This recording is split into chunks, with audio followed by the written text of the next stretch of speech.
que nos interesa a todos los gastroenterólogos. Durante la Semana Nacional se han presentado una enorme cantidad de trabajos.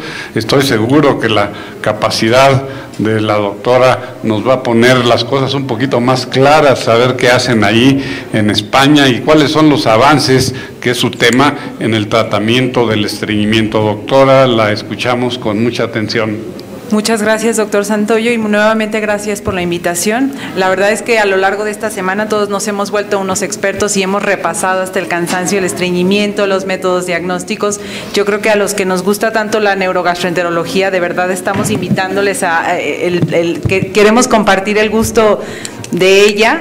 Hace unos años, cuando yo todavía era residente, era el patito feo de la gastroenterología, y yo creo que ahora cada día sabemos más de él y tenemos más opciones con respecto a esto.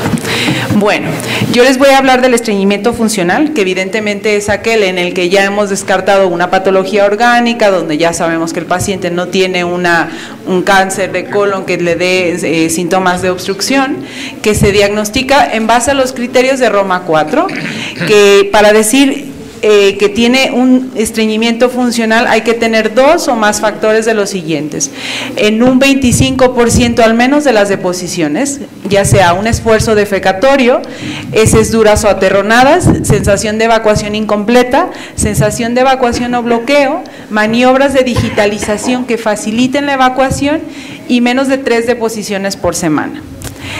El rubro de decir estreñido es muy amplio. Hace un momento el doctor Enrique Cos decía que así como los oftalmólogos llevan su escala visual en el bolsillo, nosotros tenemos que llevar una escala de Bristol en el bolsillo. ¿Por qué? Porque cuando se habla de estreñimiento, ¿qué quiere decir para cada quien? Es decir, un paciente puede decir que es estreñido cuando tiene una escala de Bristol de 5 porque tiene una sensación de evacuación incompleta. Entonces no le vamos a dar un tratamiento para un laxante, ya que él ya tiene unas deposiciones más blandas. Entonces, en cambio, un paciente que tiene una escala de Bristol 1 o 2, que tiene heces ya per se voluminosas, si usamos un laxante de volumen, una fibra, vamos a generarle heces con mayor volumen, que va a tener mucho más dificultad de expulsar y que va a venir y nos va a decir que ha empeorado el estreñimiento. Por ello es muy importante caracterizar el tipo de deposiciones e inferir en el paciente qué significa para él estar estreñido. Hacer una vez a la semana, hacer cada día, pero tener sensación de evacuación incompleta, porque de esa forma también podemos orientar un poco el diagnóstico. No es lo mismo un paciente que tenga sensación de evacuación incompleta cada día, pero tenga deposiciones diarias, porque el manejo va a cambiar. Paciente que tiene una deposición disinérgica no va a responder a los laxantes como respondería a un tratamiento de rehabilitación. El estreñimiento funcional se divide en estreñimiento con tiempo de tránsito normal, con tiempo de tránsito lento y el estreñimiento asociado a la disinergia defecatoria. Este es un estudio realizado por el doctor Camilleri, publicado en la revista New England Journal of Medicine en 2013, donde él evaluó a 1000 pacientes con estreñimiento y les realizó tiempos de tránsito de colon. Él encontró que 59% de los pacientes tenían un tiempo de tránsito de colon normal, 13% de los pacientes tenían un tiempo de tránsito de colon lento y solo 28 pacientes tenían disinergia defecatoria. Si se dan cuenta, la mayoría de los pacientes estreñidos tienen un tiempo de tránsito normal. Y bueno, vamos a ver el abordaje. ¿Cómo se realiza el estudio de la función del colon? El estudio de la función de colon se realiza a través de marcadores de radiopacos, a través de una gamografía o con una cápsula de motilidad. Hace un momento una doctora nos presentó un estudio de cápsula de motilidad, que ahora veremos nuevamente la correlación, por eso he dicho que vamos a ser unos expertos después de esta semana. El tránsito intestinal es una prueba radiológica que evalúa el tiempo de tránsito en casos de estreñimiento. Se realiza en el día 1, 2 y 3, se administran 2 cápsulas con 10 marcadores, cada una rellenas con 10 gránulos y se realiza una radiografía el día 4, el día 7 y el día 10. Con esto que determinamos un patrón de motilidad normal, un patrón de inercia colónica o un patrón compatible con obstrucción al tracto de salida o patrón disinérgico. El tiempo de tránsito de colon no es caro, es muy accesible para todo mundo, estemos en un hospital de primero, segundo, tercer nivel, podemos recordar una sonda de Foley, una sonda nasogástrica en 10 cuadritos pequeñitos y rellenar 6 cápsulas y administrar, como mencioné, 2 cápsulas el primer día, o sea, 20 marcadores el segundo día y 20 marcadores el tercer día. Posteriormente realizamos una primera radiografía el día 4 y otra el día 7, dependiendo. La radiografía del lado izquierdo, observamos que el paciente tiene una retención de 50 marcadores aproximadamente a nivel del recto sigma, que ya viendo esta radiografía, no tenemos que ser un expertos, ni siquiera contarlos exactamente todos, observamos que muy probablemente este paciente tiene un patrón compatible con una disinergia defecatoria. La radiografía de la derecha es un paciente que tiene retención de marcadores en colon derecho, transverso, descendente y recto sigma. Este paciente tiene un tránsito de colon lento. El tiempo de tránsito por gammagrafía, al paciente se le administra una comida marcada y se realizan estudios por gammagrafía. En la radiografía, en la imagen superior vemos un paciente que tiene una gammagrafía con un tiempo de tránsito de color normal. Observamos cómo la comida marcada llega hasta el recto en menos de 48 horas y este paciente de la gráfica inferior, la imagen inferior, se observa un paciente que retuvo desde el colon derecho, transverso y una cantidad escasa en recto sigma. La píldora, el Smart Pill que nos acaban de hablar de un trabajo de ella, es una cápsula inalámbrica que se ingiere sin necesidad de endoscopia ni de fluoroscopía. Hay que tomar en cuenta, no hay que confundir, no es una cápsula que toma fotografías. Lo que hace es medir el pH y de esa forma se determina el cambio, el paso de la cápsula del estómago al intestino delgado y al colon, mide la temperatura, cuantifica la temperatura, el contenido y el tiempo de expulsión de las diferentes regiones del intestino. No es útil en pacientes que toman IVP, esto es importante a considerar, y la detección al ciego se da por un descenso del pH de 1 unidad. En el 5% de los pacientes podemos tener falsos negativos que este cambio no lo vamos a detectar. Este es un estudio de una cápsula, donde aquí se ve la entrada de la cápsula al estómago, aquí hubo el cambio del pH, el intestino y el colon. Esto es un tiempo de tránsito de colon normal y este es un paciente que tiene enlentecimiento con un tiempo de tránsito de colon lento. Este es un estudio que presentó, que ya nos hablaba un poquito también la doctora, el doctor Rao en 2013, donde se buscó la correlación entre la radiografía, el tiempo de tránsito intestinal con marcadores y con gammagrafía. Y él encontró realmente una correlación muy buena, casi perfecta incluso, entre el tránsito y la gammagrafía. ¿Qué quiere decir? Bueno, pues que hagamos tránsitos que son muy accesibles, muy económicos, que tienen una confiabilidad del 100% y que los podemos hacer en cualquier sitio. El estudio de la función anorrectal, ¿cómo se realiza? Se puede realizar, evidentemente, iniciando con el tacto. Hay que llevárnoslo hoy a casa el mensaje de hacer tactos y que empezamos desde ahí en la evaluación de la función anorrectal, con una manometría anorrectal, con el test de expulsión de balón, mediante electromiografía, mediante defecografía ya sea convencional o dinámica con resonancia magnética. La manometría, también la doctora hace un momento nos acaba de explicar ampliamente cuál es la utilidad de la manometría. Evaluamos la función del esfínter anal interno, externo, el reflejo recto anal inhibitorio, la maniobra defecatoria, la sensibilidad, la capacidad y el compliance rectal. Es verdad que sí que difieren mínimamente, pero yo creo que en todos los centros se realizan se me fue la palabra, lo que medimos, el protocolo es técnicamente igual en todos lados.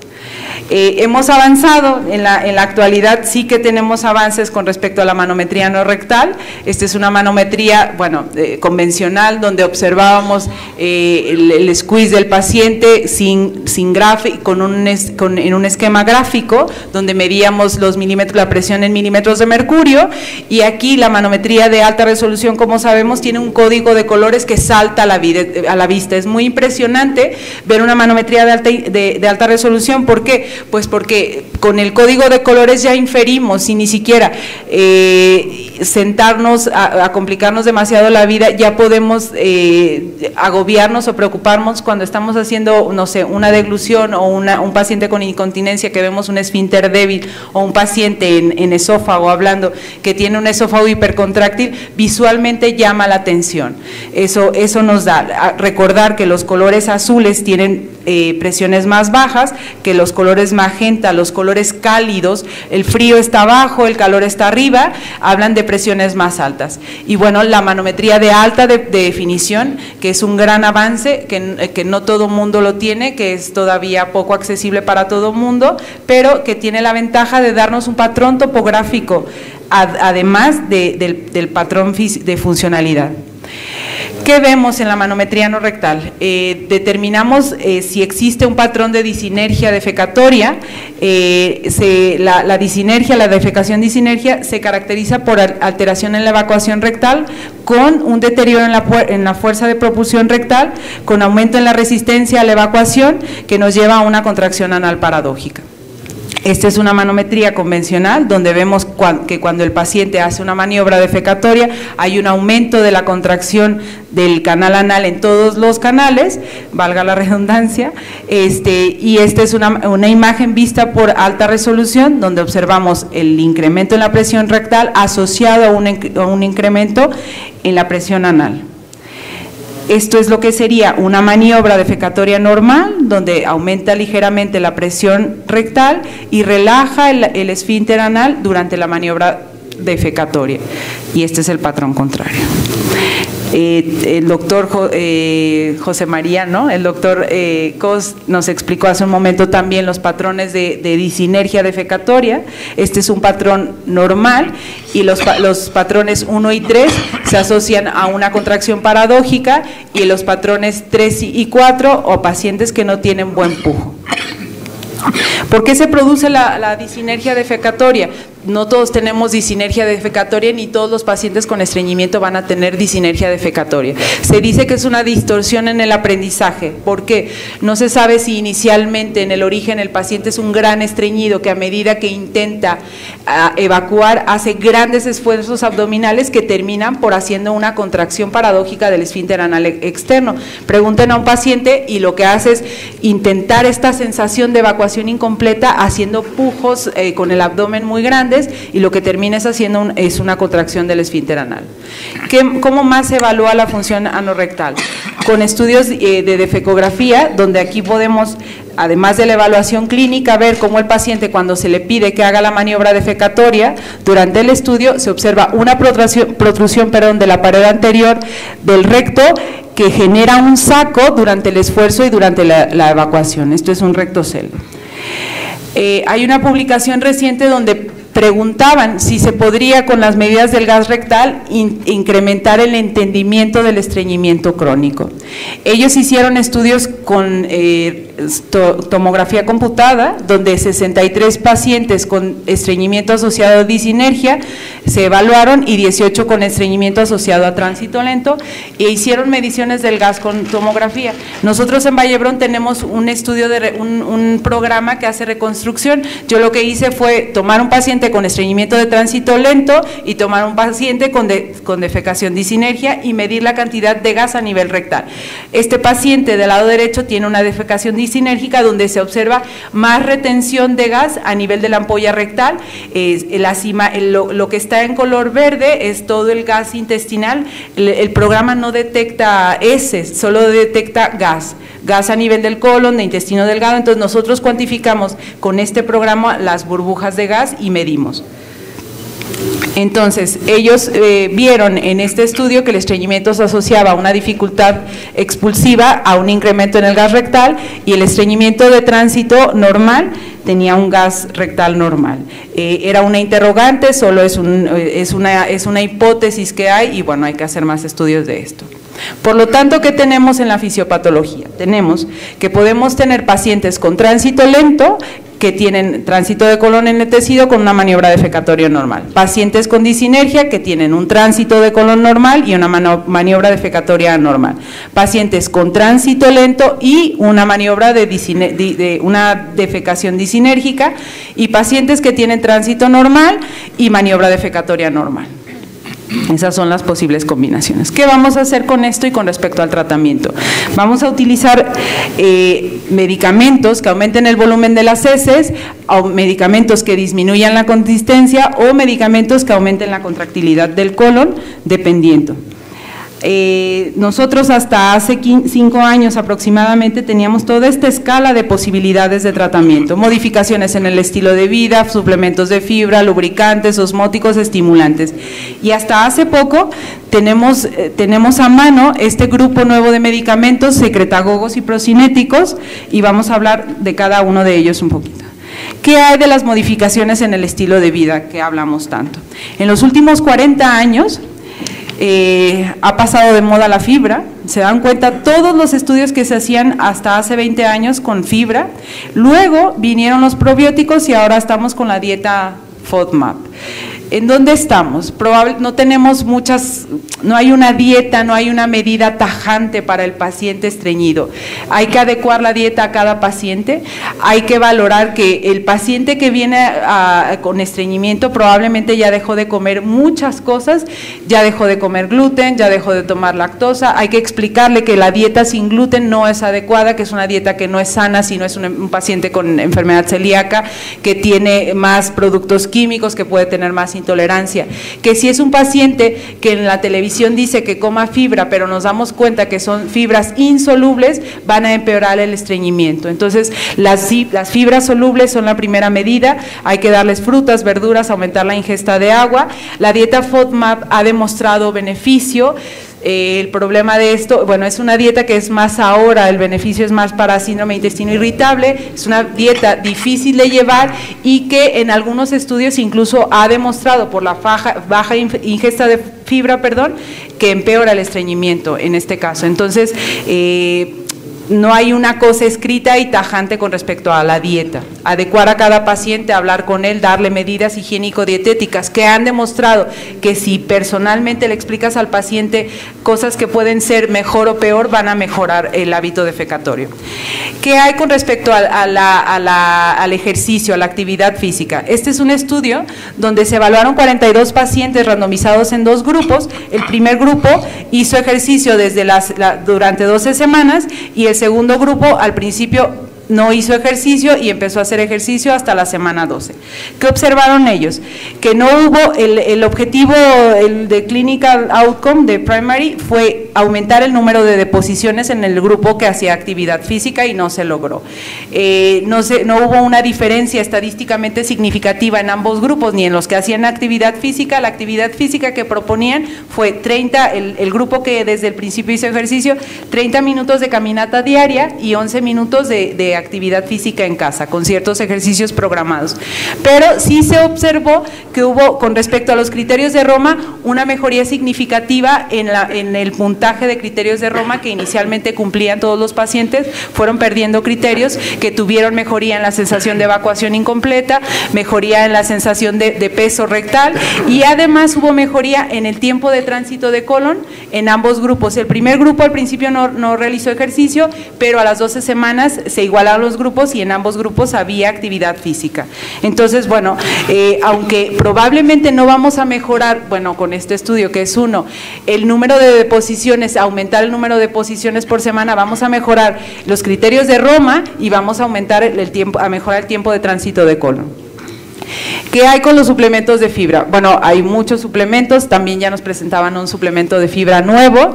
¿Qué hay con ellos? Esto es un metaanálisis donde se incluyeron 14 estudios que incluyeron 906 pacientes, donde la recomendación, evaluaron pseudoimplantago metilcelulosa en 6 de estos estudios, es a favor de la fibra soluble y no es a favor, tiene más efecto placebo con respecto a la fibra insoluble. Entonces hay que utilizar fibras solubles para los pacientes.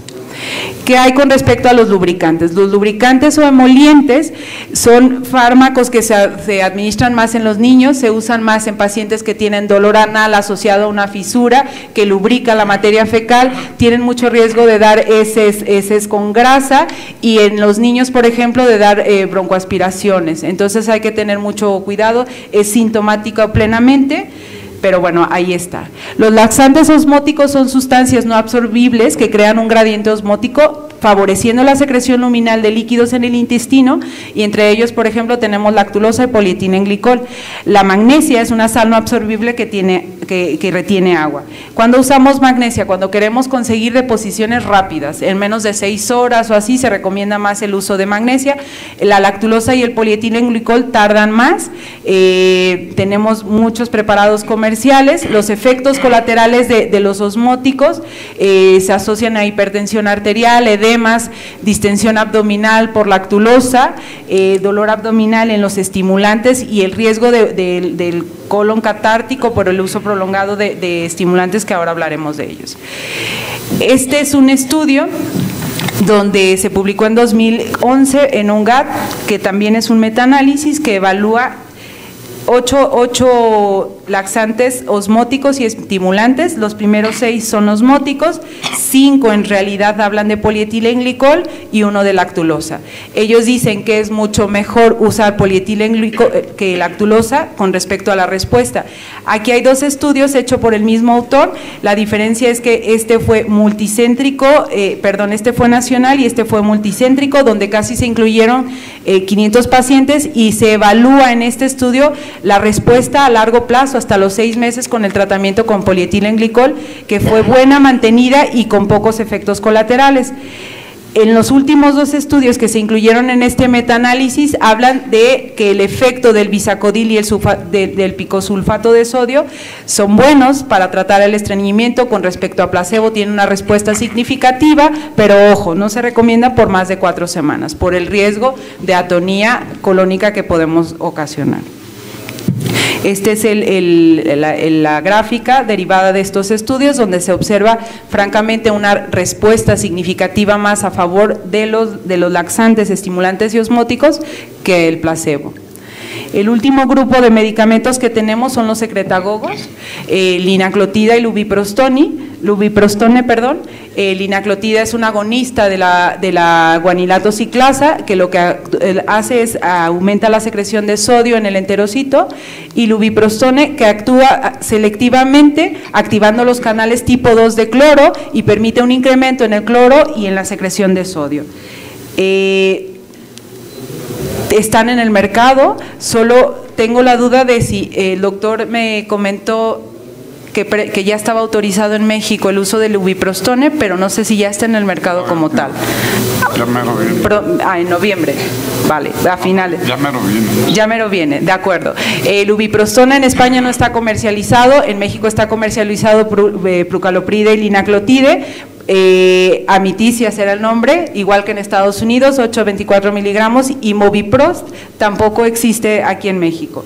Los efectos que tienen secundarios es náuseas principalmente y diarrea en los secretagogos, y lubiprostone más náuseas que diarrea. Este es un estudio de los iniciales que hicieron el grupo del doctor Lembo, que se publicó en New England en 2012 para valorar el efecto del linaclotide, donde se reclutaron 1.276 pacientes y se evaluó el efecto, la respuesta del linaclotide con respecto al número de movimientos por semana a las 12 semanas.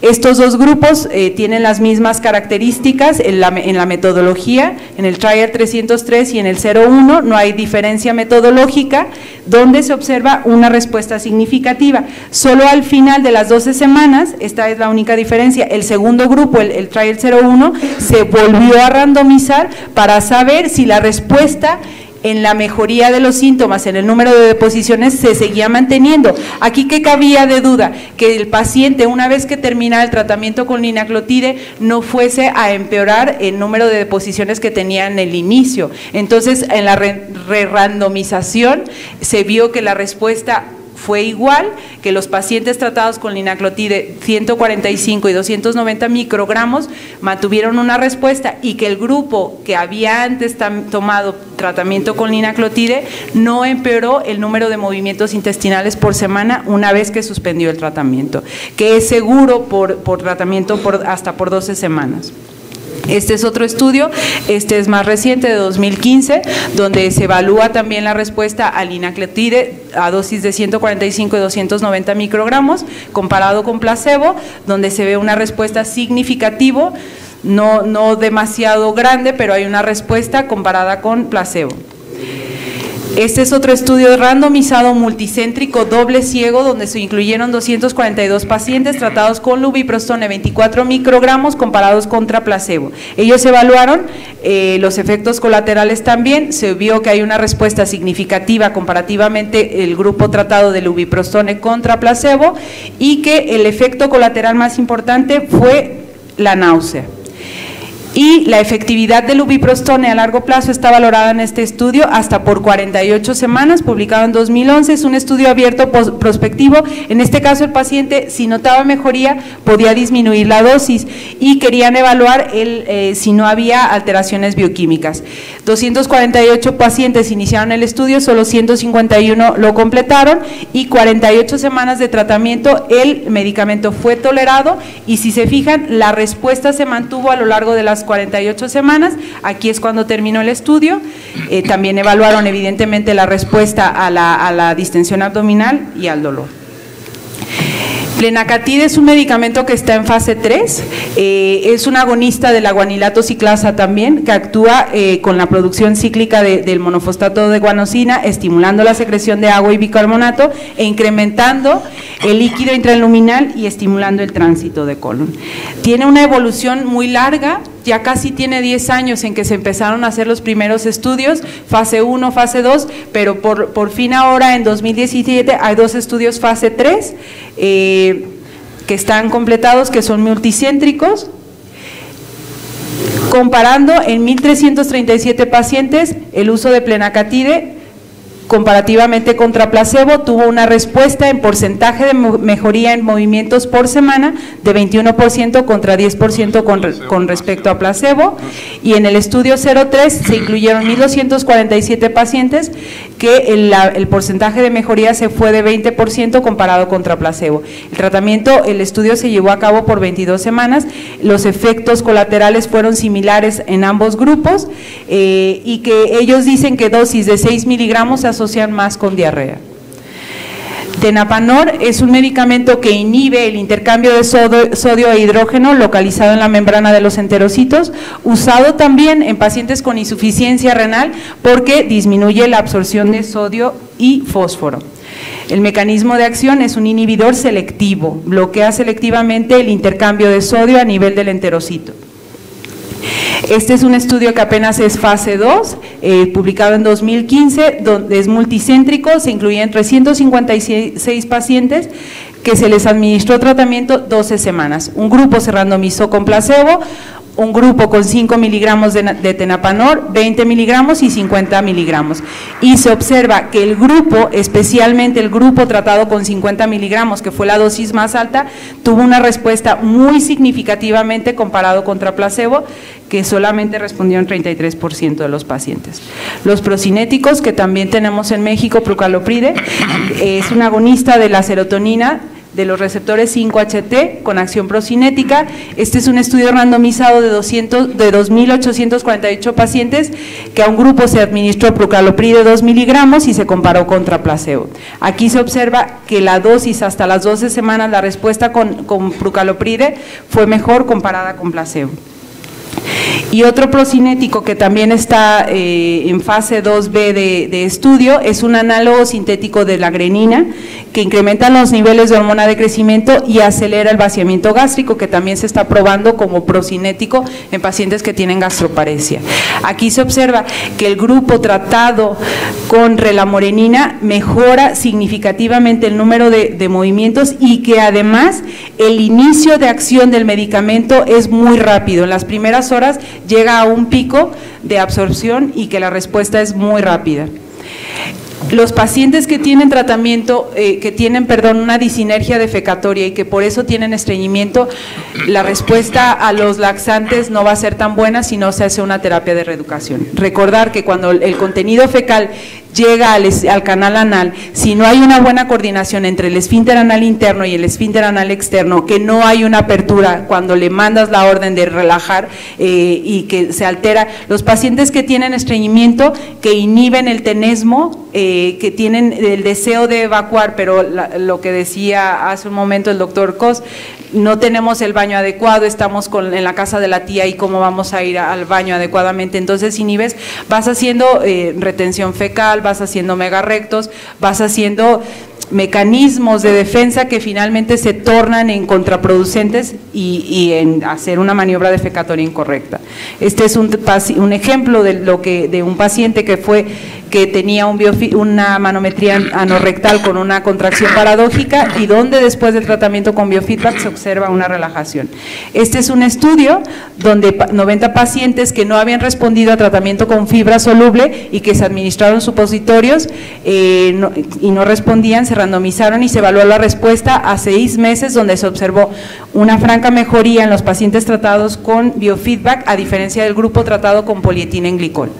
El otro estudio es un estudio de 77 pacientes que se randomizaron en 3 grupos, el primer grupo guiado por manometría, el otro grupo ficticio y otro grupo con terapia estándar, donde se observó una franca respuesta al biofeedback en ese grupo.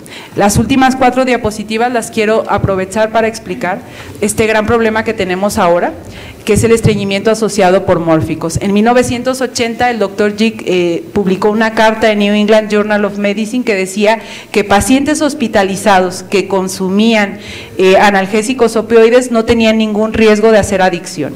Esta carta se ha visto que se ha citado 600 veces para asegurar que el consumo de opioides no tiene ningún efecto colateral y que ahora hay un gran problema en Estados Unidos, que el paciente que tiene lumbalgia, en lugar de mandarlo a rehabilitación, es más fácil pautar un parche de fentanilo o pautar una morfina que hacer una terapia de rehabilitación. Y esto es lo que ha pasado, la curva de consumo de opioides en Estados Unidos. Es por ello que, como América nos manda, probablemente en Roma 4 se ha incluido este criterio, estreñimiento inducido por mórficos, que es la presencia de de 2 o más de los siguientes criterios: el esfuerzo defecatorio, esas duras caprinas, sensación de evacuación, sensación de bloqueo, maniobras manuales para facilitar y maniobras, menos de 3 evacuaciones por semana. Esto es muy importante, que el estreñimiento aparezca o empeore al iniciar, aumentar o modificar el tratamiento con mórficos. ¿Qué quiere decir? Que un paciente que ya era estreñido per se antes de iniciar el tratamiento con mórfico y empeora, es probable que el estreñimiento sí se asocie a los mórficos, pero un paciente que además empieza a tomar mórficos y se estreñe, con mayor razón. Acordarnos que los mórficos ocasionan algo que se llama disfunción gastrointestinal por mórfico, pero que curiosamente las demás sintomatología, la distensión, las náuseas, la dispepsia, son pasajeros en sintomatología y más o menos resuelven, pero el estreñimiento, que es el problema más grave, se queda per se crónicamente y es muy difícil. Y que tenemos un grupo de medicamentos nuevos que son los antagonistas periféricos de los receptores mu-opioides, que ya hay en México, que lo que hacen es que son fármacos combinados que quitan el efecto colateral del estreñimiento, pero el efecto analgésico se persiste. ¿Qué quiere decir esto? Que si un paciente que tenemos usando un opioide que genera más estreñimiento, lo podemos cambiar por uno que dé menos estreñimiento, o usar este grupo de medicamentos que se llaman PAMORA por las siglas, como es la combinación de oxicodona con naloxona, que es el agonista y el antagonista, o la metilnaltrexona, que es otro grupo de medicamentos. También si no podemos modificar el tratamiento, a usar este grupo de medicamentos PAMORA, lo que se puede hacer es igual, ir escalando los tratamientos para modificar el estreñimiento con secretagogos, con laxantes, y ya estoy en las conclusiones. Hay que diferenciar el tipo de estreñimiento para optimizar el tratamiento. Pacientes con estreñimiento asociado a defecto expulsivo responden a biofeedback. Pacientes con estreñimiento de tránsito lento, podemos usar procinéticos. Pacientes con tránsito normal, usar laxantes, estimulantes o secretagogos e ir escalando dependiendo. Hay que individualizar a cada paciente, no hay nada escrito y eso es todo. Muchas gracias.